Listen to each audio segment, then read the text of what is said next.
G'day everyone, welcome to Great White Gaming. My name is Alex and today I have one of my pet decks here to show off, my Chandelure deck. So this is based on the tournament winning Japanese deck that came out a couple of months ago, but I have edited it to make it a little bit more budget friendly. So I'm not playing things like Dedenne in the deck, and I believe it's also actually become a lot more consistent. So to run through the Pokemon to begin with, we obviously have our 4-4-4 line of Chandelure being the main attacker that we're after. So for 1 Fire Energy, the attack Spirit Burner does 10 damage, and then we discard the top 5 cards of our deck, and this attack does 60 more damage for every Pokemon that you discard that way. Then put any number of Fire Pokemon you discard in this way onto your bench. So the attack doesn't actually say for every fire Pokemon you discard, just every Pokemon you discard.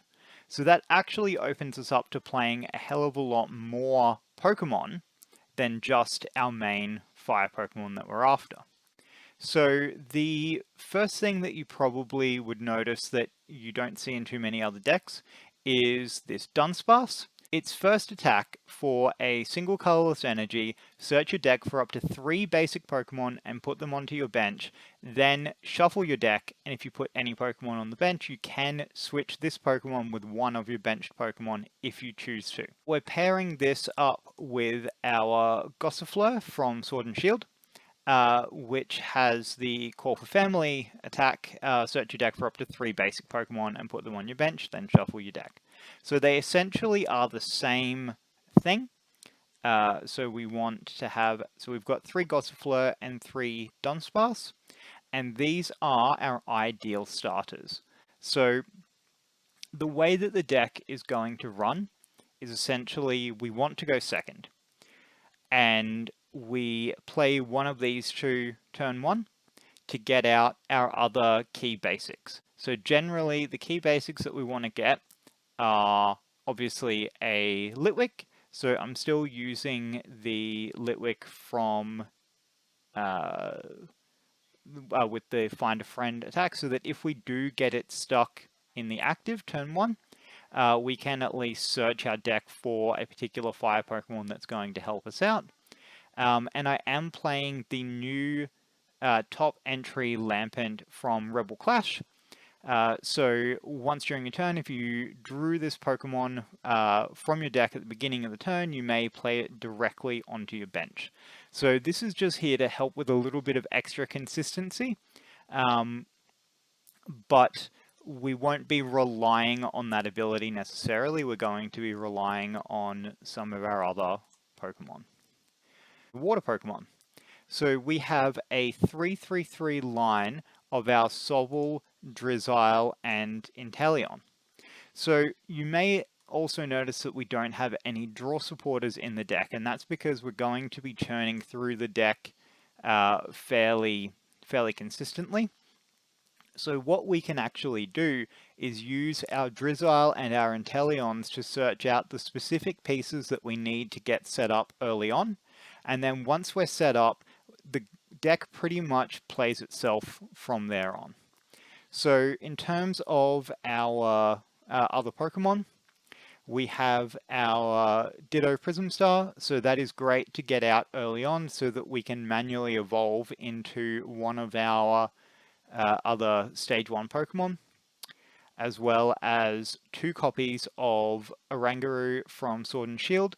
That Primate Wisdom ability is incredible when we are trying to get certain cards onto the top of our deck so that we can discard them using Chandelure's attack.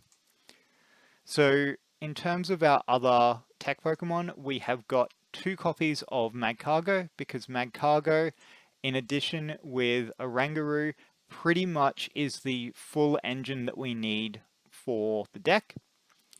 So 2 copies of Oranguru, 2 copies of Magcargo to make sure that we get them out as soon as possible. We then have 1 copy of Ninetales.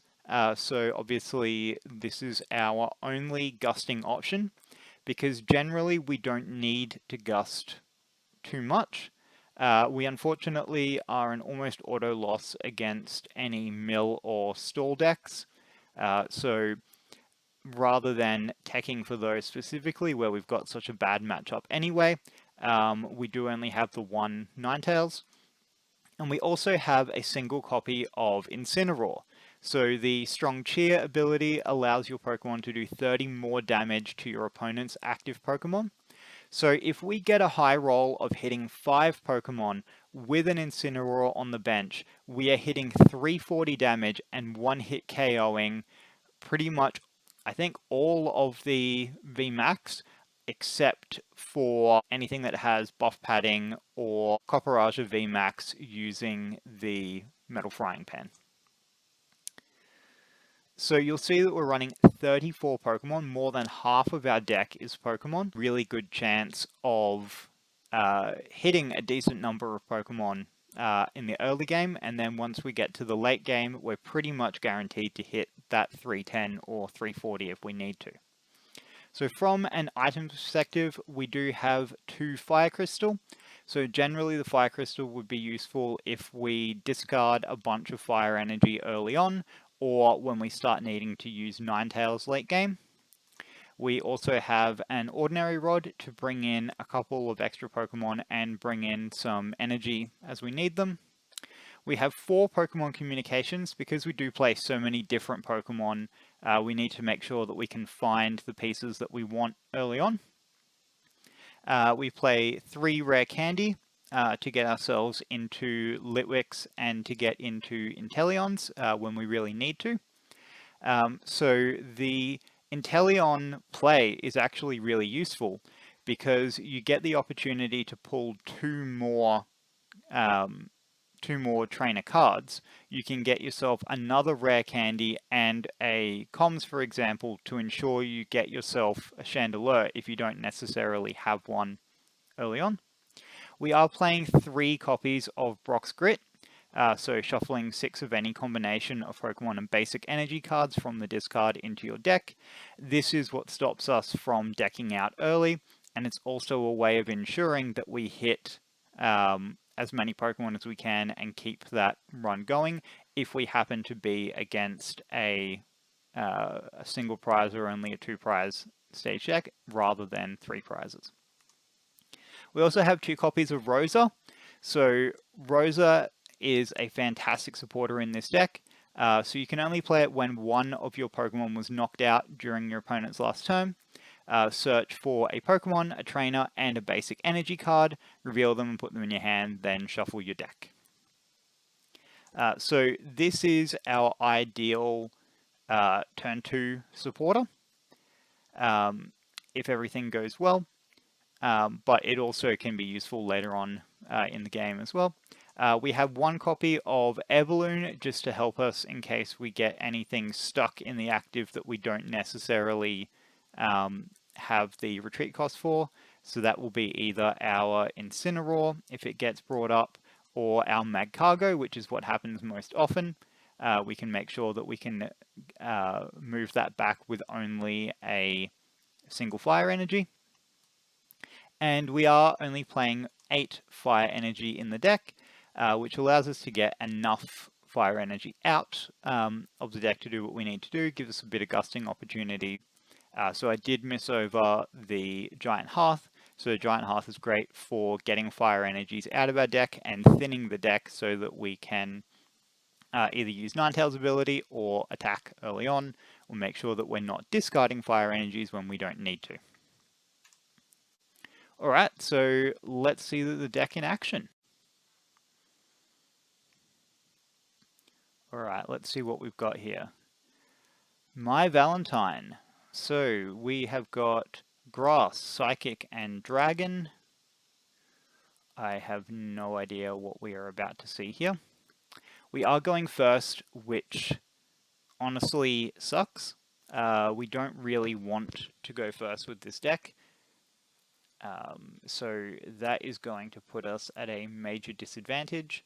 And seeing Dragon Pokemon with Grass makes me think that we're about to run into a Rayquaza deck, but I'm not sure. Alright, so as I mentioned, Dunsparce is our ideal turn 1 attacker, mainly because we don't want to lose Litwick or Sobble. So, Venusaur and Snivy is what they're starting with. So we may want to bump their stadium later on. So we do just want to thin out the fire energy if we can. We're going to attach to the active and pass over to them. So starting with Venusaur and Snivy means that they can gust something up. Alright, they hit us with the swell straight away, which is fine. So they can choose to gust something up if they want to. However, it is possible that they're just going to try and get their way into that Rowlegs. So I'd say this is definitely a Rillaboom deck that happens to also play Rayquaza for damage. Alright.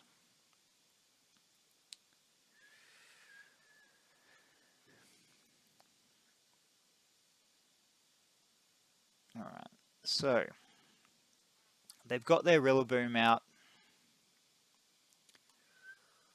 So we are going to get off to a bit of a slow start. So I'm just going to strike and run. So in this position, we want to make sure that we have an Oranguru, we want our Ditto, and probably another Litwick, because drawing a Lampent at this point doesn't really help me. And no.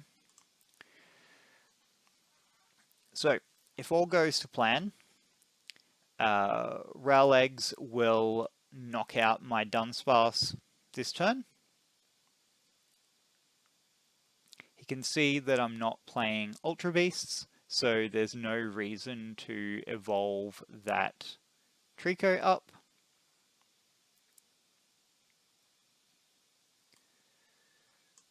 So if we get everything we need, we're basically getting a one-hit KO here. We don't get everything that we need. So I am going to be hoping that I can pull some magic out. Drizzile is fine. So getting Drizzile is pretty much perfect, because now I can go and get myself a Rosa. So it looks like we have prized a Rosa. But Rosa gets me my Chandelure,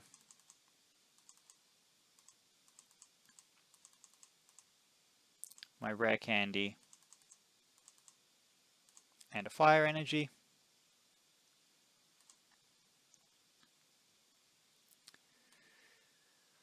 And even if I don't hit a Chandelure in these next 5 cards, I've got an Inteleon for next turn that can allow me to get some more cards that will get me into a Chandelure for next turn. So, Spirit Burner. Oh, that is super rough. We did lose a Brock's Grit and only 2 other Pokemon. Oh, okay, so they're playing the Dragonite, not the Rayquaza. Alright, getting their Grovyle out is fine. So this is quite unfortunate. Quite unfortunate for us that we missed the knockout there.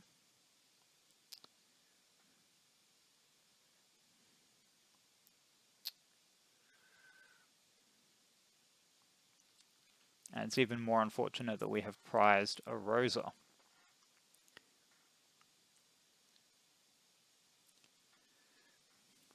So we are basically guaranteed a knockout this next turn.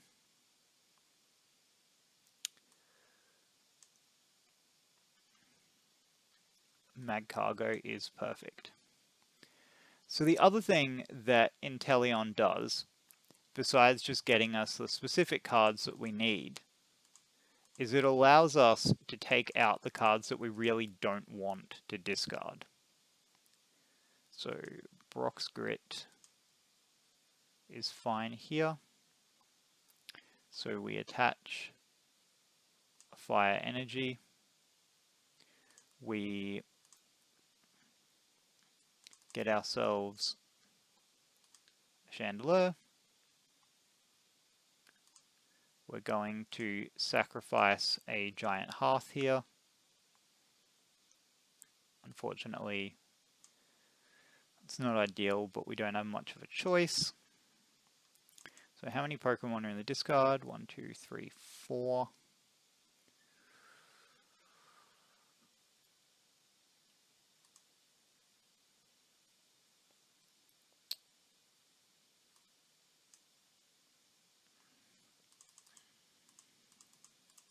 I'm just going to do it because I do want to increase our chances of actually hitting a Chandelure.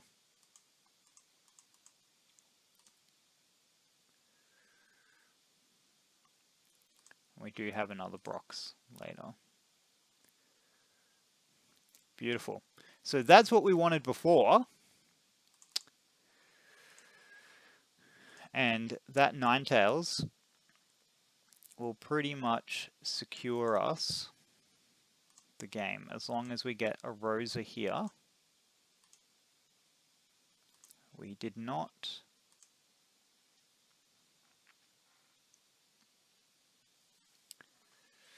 So now they have to decide, are they going to gust up the Ninetales or are they going to gust up the Magcargo?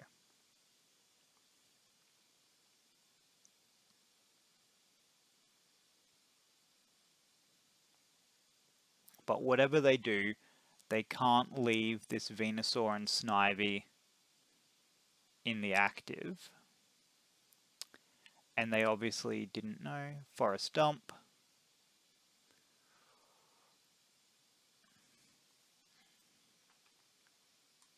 Alright.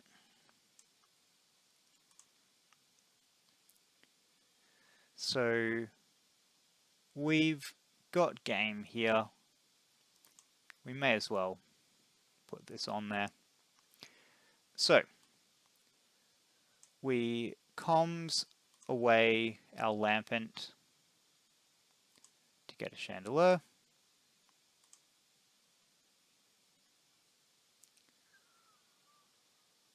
We then Brock's Grit to put some more Pokemon back in.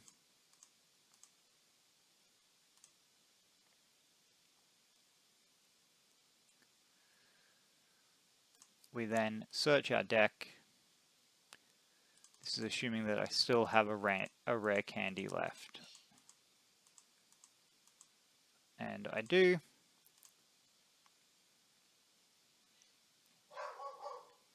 So then we pass over one of our fire energy, play our rare candy,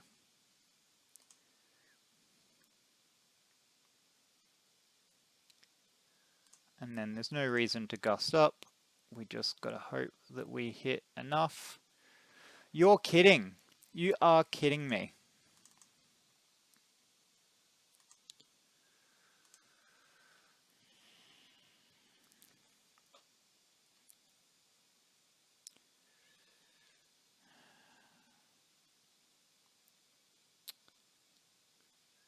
With how many Pokemon we play in this deck,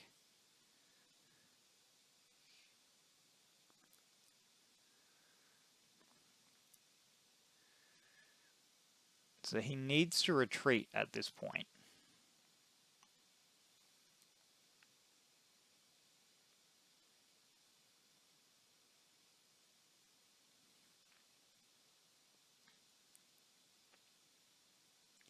Because even if he knocks out...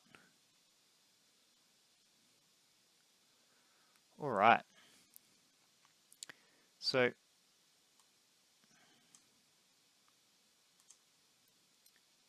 That's fine. We're going to attach fire energy here. We're then going to look for one of our not Pokemon cards. We do still have a few. So I'm just going to use a comms to maximize the chances that we hit something we want. So we're going to com our Sobble back in. And we may as well get a Chandelure for next turn. And just roll again, see what happens. That's enough. And that is the game. Alright, let's run it back. So we've got lightning and metal. So we could be playing pretty much anything. It could be a new Boltund deck, it could be a Pikarom deck, but we're going second. And we have the ideal starter, Gossifleur. We've got a Sobble. And my opponent is starting with a Jirachi. Good start for them. They've got a Tapu Koko that doesn't tell us anything. This quick ball should. So what are we playing? We are playing Pikarom. So I am happy with that. I'm happy with playing a Pikarom deck. I assume they're going to quick ball away. They got themselves a Zeraora. Have they got the Dedenne? No.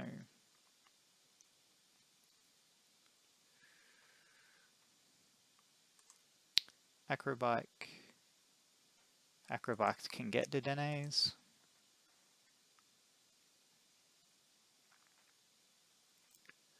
They've ditched a lightning energy. They've got a big charm. Alright, so that is a pretty good start for them. I have a Litwick. So this is a pretty good start for me. So call for family. I definitely want a Rangaroo. I definitely want my Ditto. And I guess we just get ourselves another Litwick.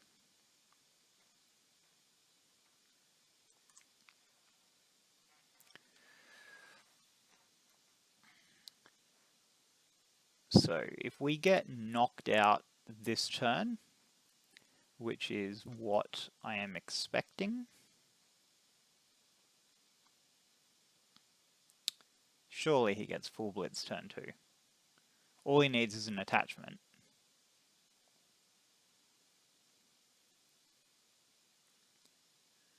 He's got the Dedenne though. So, and the Stellar Wish before the attachment. So he's got the escape boards, we can definitely get the Jirachi out of the active. Dance with the Ancients.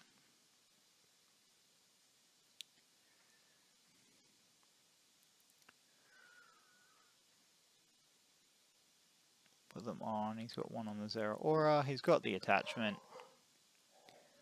He's got the Pikarom with the big charm.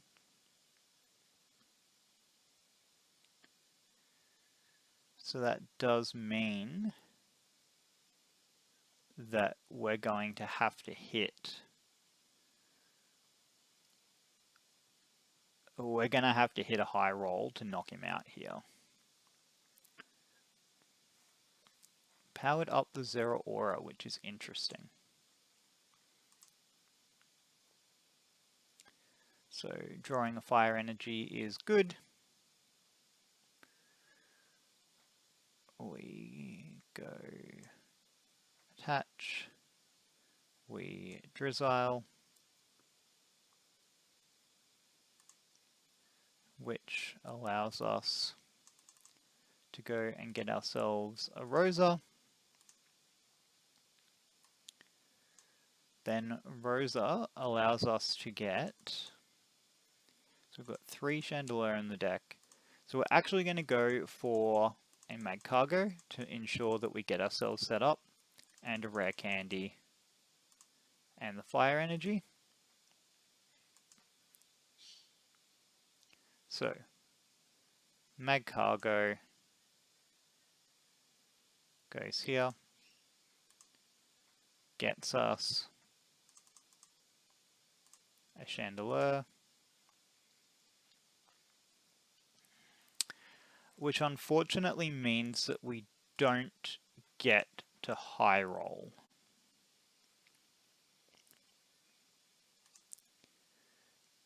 So we are not knocking out this turn, which sucks, but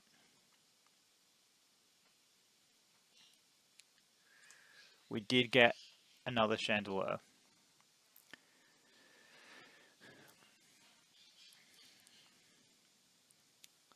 So being able to chain Chandelures is definitely helpful.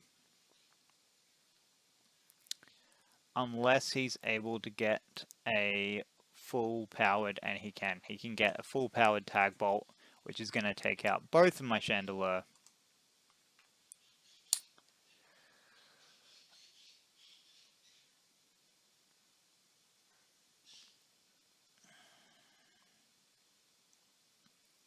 Which is very, very unfortunate there.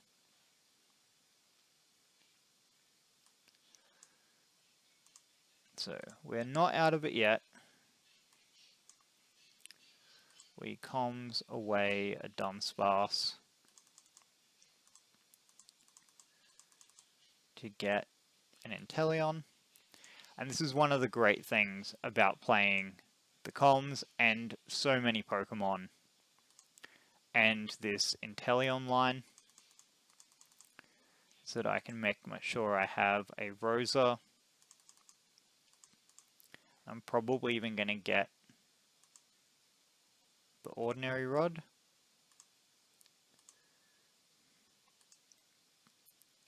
I think that makes sense.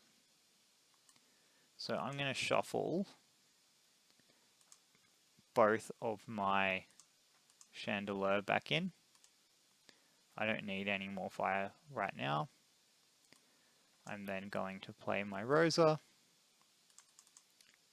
get myself a Chandelure, the last of my candy, and another Fire Energy.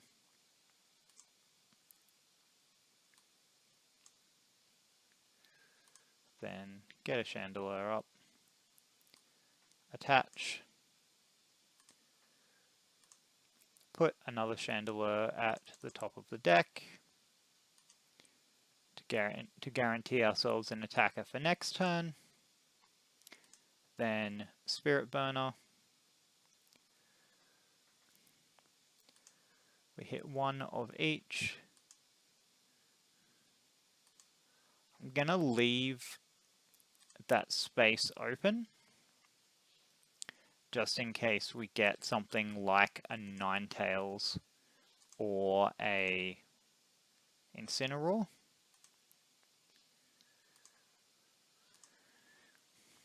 Cool.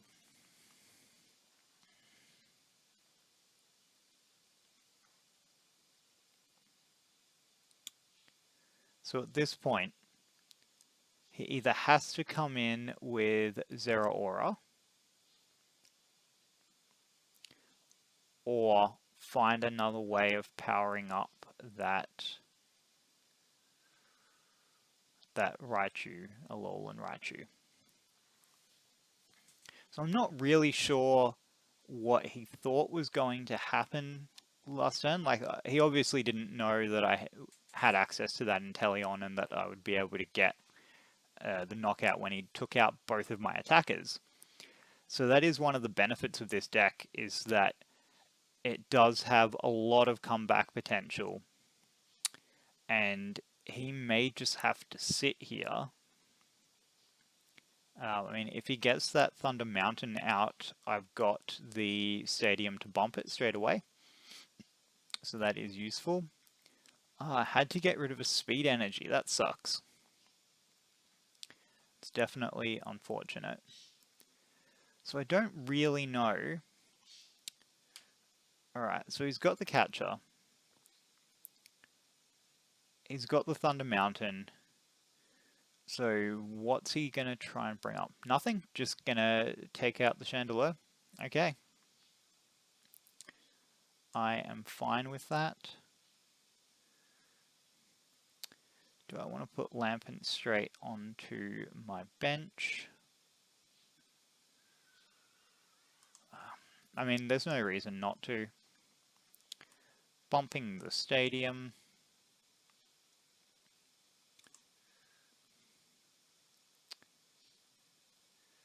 Going to thin the deck out a bit. Make sure I get that last fire energy. Then go looking for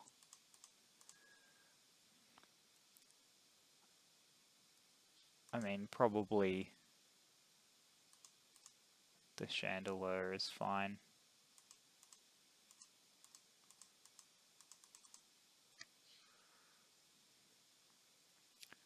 Unless I just get myself a Brox. There's probably enough Pokemon in the deck. I mean, there's enough Pokemon to discard. Yeah, definitely enough Pokemon in the discard to make Brox worthwhile.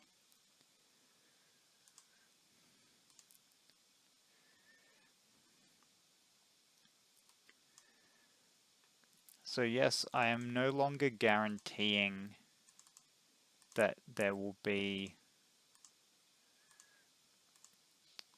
a Pokemon at the top of the deck, but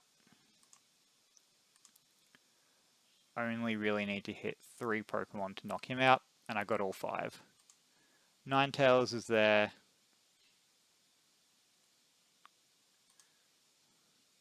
That's all I really need.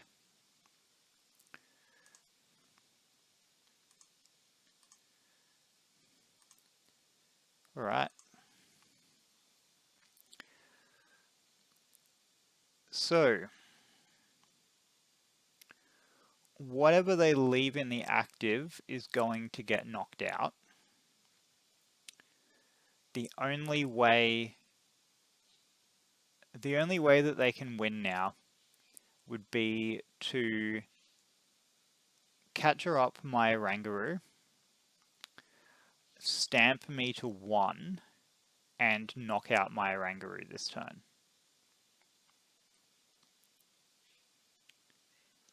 But there's no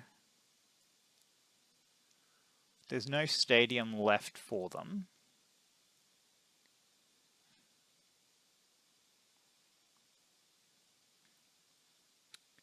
They've only got 8 cards left. And if they just sit this turn, then I win. So the best chance they have, yep, so he's trying to catch up that Oranguru. But they don't have the knockout. Oh, so they're catching up the Marnie. Catching up the Ninetales and using the Marnie. But again, I don't think that they have knockout.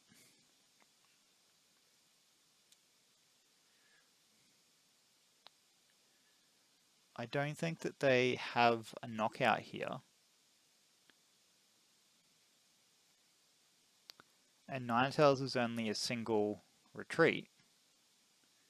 So I don't know why, if they're trying to storm me out, I don't know why they didn't just bring up the Oranguru. Because Oranguru's got a 2 retreat cost. Or bring up the Macago that has a 3 retreat cost.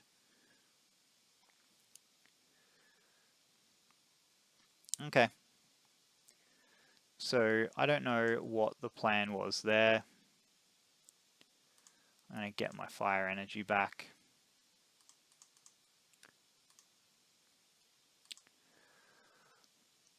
I'm going to get more fire energy back. at this point, they should be pretty sure that they've lost. I will move back to Chandelure. Yeah. Alright, so now it's time to review the deck. Consistency perspective, I would give it probably a 9 out of 10.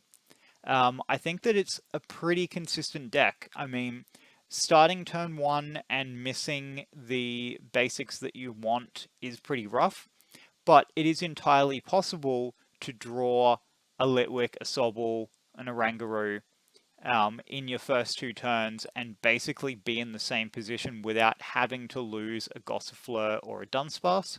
So I think that getting set up is probably the hardest part, but of all the stage 2 decks out there, I think that this one probably sets up the most consistently, at least from what I've played. So I'd probably give it a 9 out of 10 for consistency. From a damage perspective, we have the opportunity to one-hit KO VMAXs. So you aren't guaranteed those big one-hits, but if you get into the late game of something stalling you out, like a Snorlax VMAX, for example, you've got time to set yourself up, get that Incineroar out, get your all the rest of your cards sort of discarded early on, and then you're pretty much guaranteed to be hitting that 310 or 340 at the end of the game. So I think, and maybe an 8.5 for damage. Okay, so that is the Chandelure deck. Hopefully you guys enjoyed the deck. I'd be really interested to know your feedback. Is there any cards that you would necessarily swap, or anything in particular from the Rebel Clash set that you think I should include into the new deck? Otherwise, thank you all for your support. Don't forget to like, comment, and subscribe, and I will see you in the next video. Cheers.